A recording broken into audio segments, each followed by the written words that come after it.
ఈ ఎన్నికలు రెండు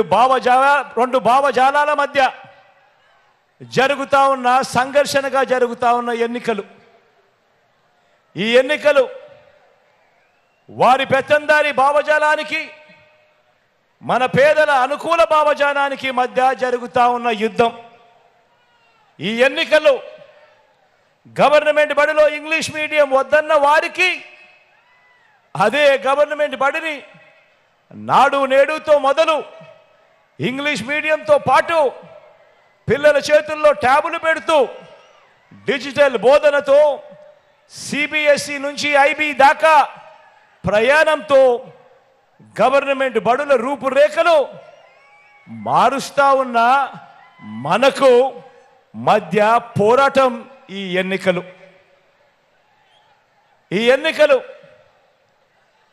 పేదలకు ఇళ్ల పట్టాలే ఇవ్వడానికి వీల్లేదని, ఒకవేళ పేదలకు ఇళ్ల పట్టాలు ఇస్తే కులాల మధ్య సమతుల్యం దెబ్బతింటుందని నిస్సిగ్గుగా కోర్టుల్లో వాదించిన వారికి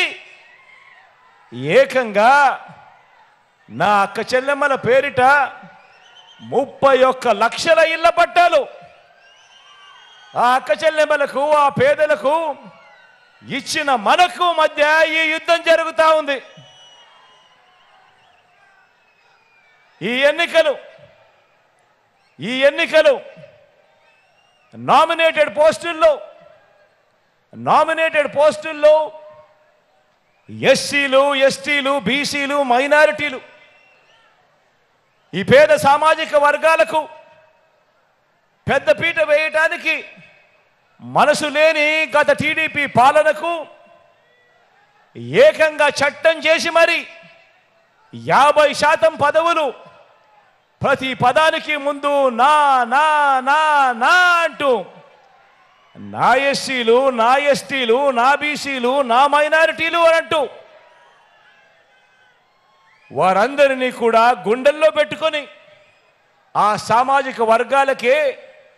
ఏకంగా 50% పదవులు పైసలకు ఇచ్చిన మనందరి ప్రభుత్వానికి మధ్య జరుగుతా ఉన్న యుద్ధం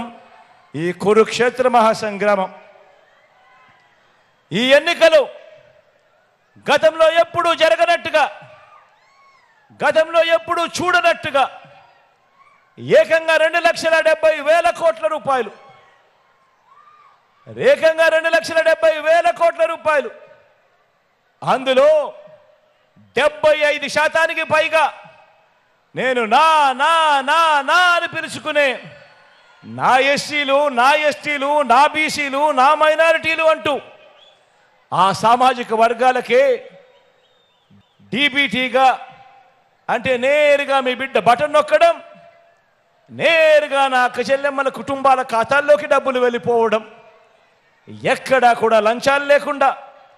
ఎక్కడా కూడా వివక్ష లేకుండా అందించిన మనందరి ప్రభుత్వానికి మధ్య జరుగుతా ఉన్న యుద్ధం ఈ కురుక్షేత్ర మహాసంగ్రామం.